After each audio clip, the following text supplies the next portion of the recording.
ಬೇಲ್ನ ಮೇಲೆ ಬಿಡುಗಡೆಯಾದ ಬಳಿಕವೂ ಕಾಲೇಜಿಗೆ ಬಂದು ಆರೋಪಿಗಳ ಕಿರುಕುಳ ನಡೀತಾ ಇದೆ ಎಂಬ ಆರೋಪ ಬಂಟ್ವಾಳ ಕಾಲೇಜಿನಲ್ಲಿ ಕೇಳಿಬಂದಿದೆ.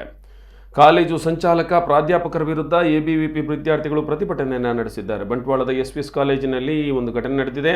ಎಸ್ವಿಎಸ್ ಕಾಲೇಜು ಸಂಚಾಲಕ ಪ್ರಕಾಶ್ ಶೆಣೈ ಪ್ರಾಧ್ಯಾಪಕೀಯ ಮಾನಹಾನಿ ಪ್ರಕರಣದ ಆರೋಪಿಯಾಗಿರುವ ಪ್ರಕಾಶ್, ಜಾಮೀನಿನ ಮೇಲೆ ಬಿಡುಗಡೆಯಾಗಿರುವ ಪ್ರಕಾಶ್ ಶೆಣೈ ಮತ್ತು ಕಾಲೇಜಿನ ಇಬ್ಬರು ಪ್ರಾಧ್ಯಾಪಕರ ಮೇಲೆ ದಾಖಲಾಗಿದ್ದ ಎಫ್ಐಆರ್ ದಾಖಲಾದ ಬಳಿಕನೂ ಸೇವೆಯಲ್ಲಿ ಕಾಲೇಜು ಮುಂದುವರಿಸಿದೆ. ಈ ಬಗ್ಗೆ ವಿದ್ಯಾರ್ಥಿಗಳು ಪ್ರತಿಭಟನೆಯನ್ನು ನಡೆಸಿದ್ದಾರೆ. ಬೇಲ್ ಮೇಲೆ ಬಿಡುಗಡೆಯಾದ ಬಳಿಕವೂ ಕಾಲೇಜಿಗೆ ಬಂದು ಆರೋಪಿಗಳು ಕಿರುಕುಳ ನೀಡುತ್ತಿದ್ದಾರೆ ಎಂದು ವಿದ್ಯಾರ್ಥಿಗಳು ಆರೋಪಿಸಿದ್ದಾರೆ. ಬಂಟ್ವಾಳ ಕಾಲೇಜಿಗೆ ಬಂಟ್ವಾಳ ತಹಶೀಲ್ದಾರ್, ಪೊಲೀಸ್ ಅಧಿಕಾರಿಗಳು ಭೇಟಿ ನೀಡಿದ್ದಾರೆ.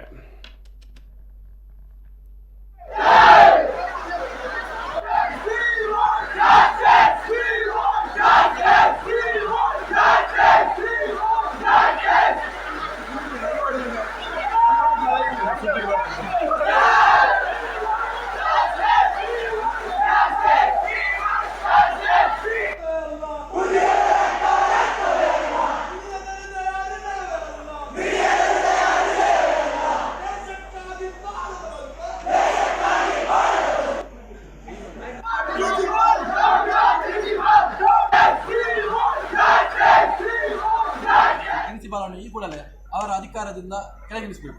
ಇಲ್ಲಾಂದ್ರೆ ಪ್ರಾಂಶುಪಾಲರ ಮೇಲೆ ನಮಗೆ ಯಾವುದೇ ನಂಬಿಕೆ ಅಂತ ಹೇಳಿದ್ವಿ. ಈ ಹಿಂದೆ ಒಂದು ಘಟನೆ ನಡೆಯಿತು ಇದೇ ಕಾಲೇಜಿನಲ್ಲಿ, ಒಂದು ವಿಡಿಯೋ ವೈರಲ್ ಆಗಿತ್ತು. ಈ ವಿಷಯದ ಬಗ್ಗೆ ನಾವು ಪ್ರಾಂಶುಪಾಲರ ಮೇಲೆ ಹೇಳಿರುವಾಗ ಯಾರು ಹೇಳಿದ್ದಾರೆ ಪ್ರಾಂಶುಪಾಲರಿಗೆ ಆ ವಿದ್ಯಾರ್ಥಿಗಳನ್ನು ಸ್ಟೇಷನ್ ಮೆಟ್ಟಿಲೇರಿಸುವಂಥ ಕೆಲಸವನ್ನು ಮಾಡ್ತಿದ್ದಾರೆ.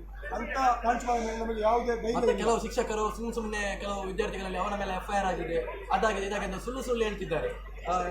ಅವನ ಮೇಲೆ ಎಫ್ಐಆರ್ ಆಗಿದೆ ಅಂತೆಲ್ಲ, ಇದೆಲ್ಲ ಸುಳ್ಳು ಅಪಾದನೆ ಅಲ್ಲ. ಒಂದು ಶಿಕ್ಷಕ ಸ್ಥಾನದಲ್ಲಿ ಇರುವವರು ಈ ರೀತಿ ಅಪಾದನೆ ಮಾಡೋದು ನಮ್ಮ ದಕ್ಷಿಣ ಕನ್ನಡ ಅಂತ ಜಿಲ್ಲೆಯಲ್ಲಿ, ಬುದ್ಧಿವಂತರ ಜಿಲ್ಲೆಯಲ್ಲಿ ಅದೆಷ್ಟಾದರೂ ಒಂದು ಸರಿಯಲ್ಲ.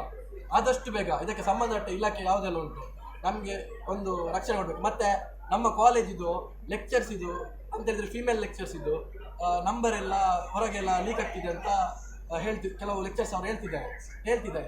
ಯಾಕಂದರೆ ಅವರು ಮುಂದೆ ಬರ್ತಿಲ್ಲ. ಯಾಕಂತ ಹೇಳಿದರೆ ಕೆಲವರಿಗೆ ಅವರ ಲೈಫ್ ಇದು ವಿಷಯ ಎಲ್ಲ ಹೇಳಿ ಅವರು ಮುಂದೆ ಬರಲಿಕ್ಕೆ ಸ್ಟೂಡೆಂಟ್ಸ್ ಹತ್ರ ಹೇಳ್ತಿದ್ದಾರೆ. ಅದೇ ರೀತಿ ನಮ್ಮ ಕಾಲೇಜಲ್ಲಿ ಕಲಿಯುವಂಥ ವಿದ್ಯಾರ್ಥಿಗಳದ್ದು ನಂಬರ್ ಹೊರಗೆ ಹೋಗಲ್ಲ ಅಂತ ಏನು ಗ್ಯಾರಂಟಿ ಉಂಟು? ಈ ರೀತಿ ಒಂದು ಇಷ್ಟು ಒಳ್ಳೆ ವಿದ್ಯಾಸಂಸ್ಥೆ 3 ವರ್ಷಗಳ ನಂತರ ಯಾಕೆ ಈ ರೀತಿಯಲ್ಲಿ ಆಯಿತು? ನಮಗೆ ಒಂದು ಸೂಕ್ತ ರಕ್ಷಣೆ, ನಮಗೆ ಯಾವ ರೀತಿ ನಮಗೆ ಒಳ್ಳೆಯ ಒಂದು ಶೈಕ್ಷಣಿಕ ಪೂರಕವಾದ ವಾತಾವರಣ ನಿರ್ಮಿಸುವುದು ನಾವು ನಮ್ಮ ಮಂಗಳೂರು ವಿಶ್ವವಿದ್ಯಾಲಯದ ಕುಲಸಚಿವರಾದ ಎಡಪಡಿತ ಮತ್ತು ನಮ್ಮ ಇಲ್ಲಿದು JDR ಇದ್ದಾರೆ ಮತ್ತು ಇದಕ್ಕೆ ಸಂಬಂಧಪಟ್ಟ ಎಲ್ಲ ಇಲಾಖೆಗಳು ಈ